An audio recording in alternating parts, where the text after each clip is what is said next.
আকাশবাণী কলকাতা জেলার চিঠি মালদা থেকে পাঠিয়েছেন আমাদের সংবাদদাতা সহেলি মুখোপাধ্যায়। শুধু চাকরি বা ব্যবসা নয়, কৃষিক্ষেত্রে স্বনির্ভর হয়ে কিভাবে বাংলার যুবকরা নিজের পায়ে দাঁড়াতে পারেন তার দিশা দেখাচ্ছেন এক শিক্ষক। আমের শহর মালদায় কমলালেবু ফলিয়ে তাক লাগিয়ে দিয়েছেন অবসরপ্রাপ্ত শিক্ষক অতনু কুমার ঝা। মালদা শহরের বাড়ির ছাদেই তার যত্নে দুটি গাছে ফলেছে শতাধিক কমলালেবু। এই বছরই প্রথম নয়, গত ৩ বছর ধরে বাড়ির ছাদেই গাছ ভর্তি কমলালেবু ফলছে। তবে এবছর সবথেকে বেশি ফলন হয়েছে বলে জানিয়েছেন ওই শিক্ষক। সিঙ্গাতলা এলাকার বাসিন্দা ওই শিক্ষক তৈরি করেছেন ছাদ বাগান।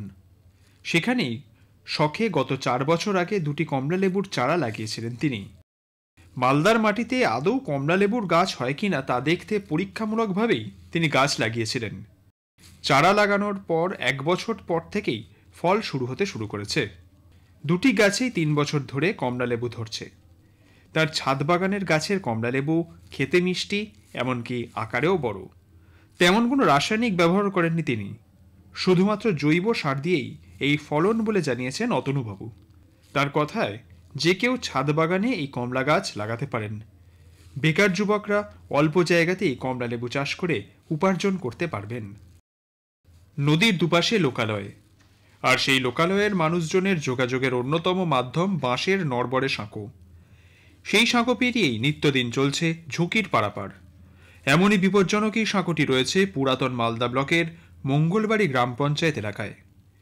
এই পঞ্চায়েতের জলঙ্গা গ্রামের ঠিক পাশ দিয়েই বয়ে গেছে শীর্ণকায়া বেহুলা নদী।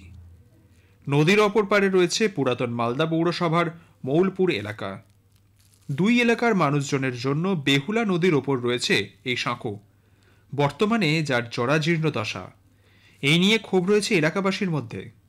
তাদের বক্তব্য, এই জরাজীর্ণ সাঁকো পেরিয়েই জীবনের ঝুঁকি নিয়ে দিনের পর দিন চলাচল করতে বাধ্য হচ্ছেন স্থানীয় মানুষরা থেকে শুরু করে স্কুল কলেজের ছাত্রছাত্রীরাও।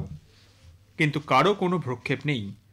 বারবার পাকা সেতু নির্মাণের জন্য আবেদন নিবেদন করলেও এ ব্যাপারে প্রশাসনের তরফে কেউ কোনো পদক্ষেপ করছে না বলে অভিযোগ স্থানীয় বাসিন্দাদের।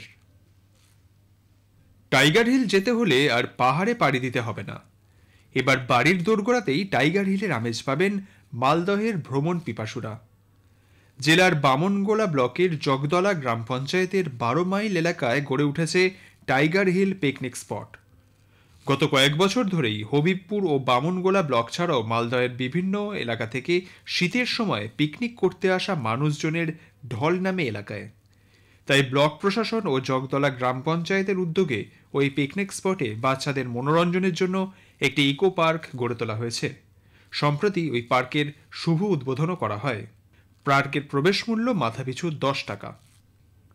মুখে আলতো আলতো বুলি, বয়স এখনো ২ বছর হয়নি, অথচ এই পুচকে বয়সেই ইন্ডিয়া বুক অব রেকর্ডসের নাম তুলে সকলের নজর কাড়ল মালদহের এক শিশুকন্যা। তার নাম সৈন্দ্রিক চট্টরাজ। বাড়ি পুরাতন মালদা ব্লকের শাহাপুর বাগানপাড়ায়। বাবা সন্দীপন চট্টরাজ পেশায় প্রাথমিক বিদ্যালয়ের শিক্ষক, মা পায়েল ভাদুরী স্বাস্থ্যকর্মী। সৈন্দ্রিকের বর্তমান বয়স ১ বছর ১১ মাস। অথচ এই বয়সেই সে বিশ্বের ৩টি বিখ্যাত কোম্পানির মালিকের নাম, ৫টি দেশের রাজধানী, ৮ ধরনের পশু পাখির নাম, তাদের ডাক নকল করে শোনানো ইত্যাদি নানান প্রতিভার পরিচয় তুলে ধরে, যার স্বীকৃতি স্বরূপ সম্প্রতি তার বাড়িতে পৌঁছেছে ইন্ডিয়া বুক অব রেকর্ডসের মেডেল, সার্টিফিকেট, বই, কলম সহ নানান উপহার সামগ্রী। সৈন্দ্রিকের বাবা মা জানান মেয়ের স্মৃতিশক্তি প্রখর, যা শোনে তাই মনে রাখে। তাই বাবার মুখ থেকে বিভিন্ন দেশ, দেশের রাজধানী, রাষ্ট্রপ্রধান, পশু পাখি, তাদের ডাকার স্বর ইত্যাদি শুনে শুনে মুখস্থ করে ফেলেছে সে। এবছর মালদা জেলায় মধু চাষের উপযোগী আবহাওয়া। মাঠে সরিষার ফুল ভালো এসেছে, পাশাপাশি সকালের দিকে কুয়াশা থাকছে, বেলা বাড়তেই সূর্যের তাপ, যা মধু উৎপাদনের পক্ষে অনুকূল। এই সময় ভালো মধু উৎপাদন হয়, কিন্তু মধুর উৎপাদনের জন্য মৌমাছির সঠিক পরিচর্যা প্রয়োজন। তবেই পর্যাপ্ত পরিমাণে মধু উৎপাদন হবে, কারণ শীতের মরশুমে মাঠে সর্ষে ফুল ফুটলে সবচেয়ে বেশি মধু উৎপাদন হয়। তাই মধুচাষীরা এই একটি সময়ের জন্য সারা বছর অপেক্ষায় থাকেন। জেলার চিঠি শেষ হলো। মালদা থেকে এটি পাঠিয়েছেন আমাদের সংবাদদাতা সহেলি মুখোপাধ্যায়।